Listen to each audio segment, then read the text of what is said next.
C'est une question essentielle qui est d'ailleurs l'objet de cet atelier que le Sénégal abrite pour sa 4e édition, qui est un atelier organisé par la Commission économique des Nations Unies pour l'Afrique. Et il s'agit évidemment de faire en sorte que l'enseignement supérieur soit en lien direct avec les besoins du monde socio-économique.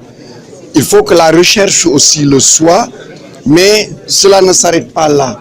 Parce qu'il faut construire un lien, un pont entre l'enseignement supérieur, la recherche, la science, la technologie et la création d'emplois. Et pour ce faire, évidemment, il faut que le processus de propriété intellectuelle qui permet de passer de la recherche à l'innovation et à la création d'entreprises et à la création d'emplois soit maîtrisé. Et c'est dans ce sens-là que le choix du président de la République, son Excellence Macky Sall, de donner cette mission d'innovation au ministère de l'Enseignement supérieur et de la Recherche est un choix pertinent.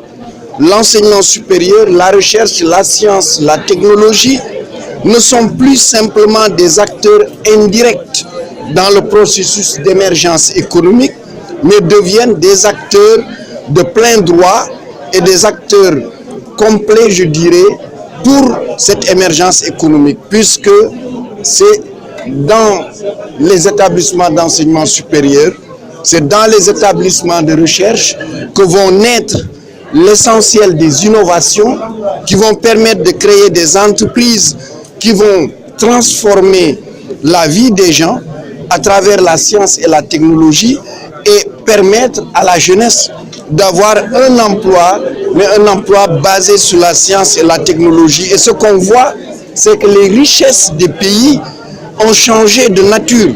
Si avant, il fallait avoir beaucoup de richesses minières, beaucoup de richesses naturelles, aujourd'hui, la richesse, elle provient de l'intelligence.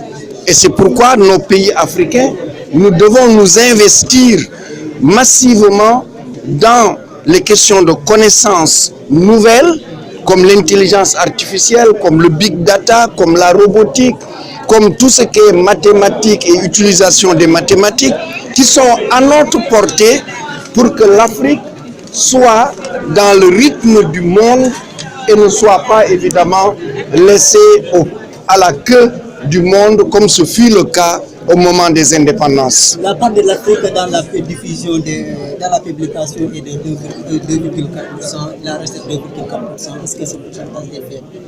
Le pourcentage est faible, mais il a déjà évolué, il a doublé. Et il va encore doubler davantage parce que les Africains ont pris conscience que c'est dans la science et la technologie que ces pays vont construire non seulement l'émergence économique, mais aussi l'indépendance, la souveraineté et même la sécurité aujourd'hui de nos pays. Parce que pour être un pays sûr, il ne s'agit pas simplement d'avoir des armées, d'avoir une police, d'avoir une gendarmerie, même si ces structures sont performantes. Mais il faut savoir ce qui se passe dans l'espace numérique qui régente aujourd'hui le monde. Et cet espace numérique, c'est un espace de la connaissance. Il faut savoir les produits qui sont fabriqués, pouvoir les maîtriser et en savoir détecter ceux qui nous sont nocifs pour la santé. Il faut savoir guérir des maladies nouvelles, des maladies émergentes qui arrivent de plus en plus à cause du changement climatique. Et pour le faire, on a besoin de science et de la technologie. Et c'est pourquoi l'Afrique a, comme on dit, le minerai d'or le plus important, à savoir sa jeunesse. Mais cette jeunesse est un minerai d'or, est un minerai de diamant, si c'est une jeunesse instruite, si c'est une jeunesse compétente dans le domaine des sciences, de la technologie, et si c'est une jeunesse qui a été formée, encadrée pour être créative et porteuse d'innovation. La recherche est le parent pauvre dans l'enseignement supérieur. Est-ce que les enseignants sont motivés pour effectuer cela? Ceci est une allégation que nous faisons habituellement et pourtant ce n'est pas la réalité. On peut parler peut-être que la recherche n'a pas suffisamment de moyens. Mais dès que vous dites que quelqu'un est un enseignement du supérieur, il est un chercheur. Parce que s'il ne fait pas de la recherche, il n'avance pas. L'enseignant du chercheur et l'enseignant du supérieur est un chercheur. C'est ça son métier. Il enseigne, il fait de la recherche et c'est à travers la recherche qu'il progresse.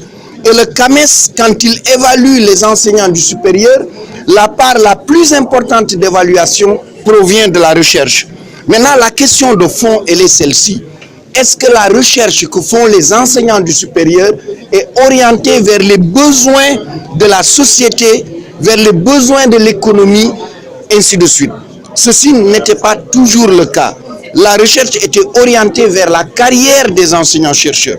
Aujourd'hui, ce qui est nouveau, c'est la réorientation de la recherche autour des priorités de développement de nos pays. Et c'est ça qui va s'accompagner.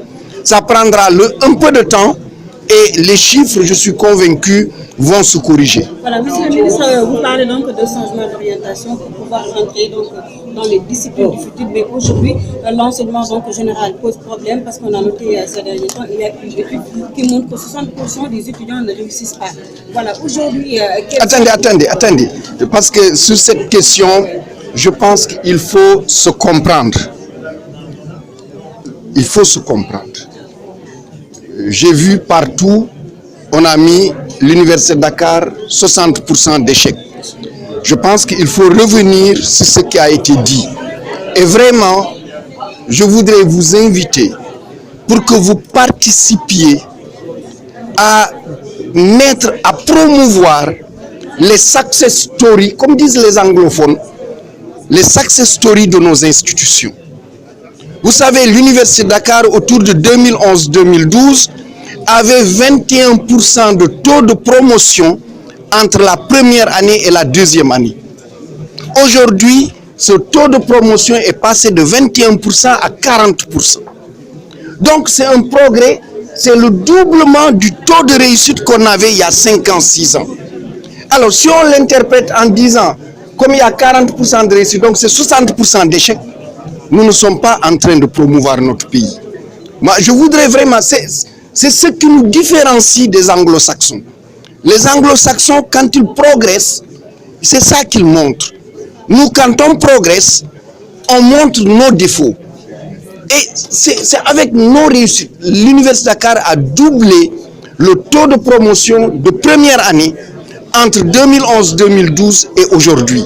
Et ça, c'est une avancée considérable. Ça ne suffit pas parce que l'objectif qu'on a dans le contrat de performance de l'UCAD, c'est d'arriver à un taux de réussite de 60%. Mais ils ont fait un progrès énorme à ce niveau-là.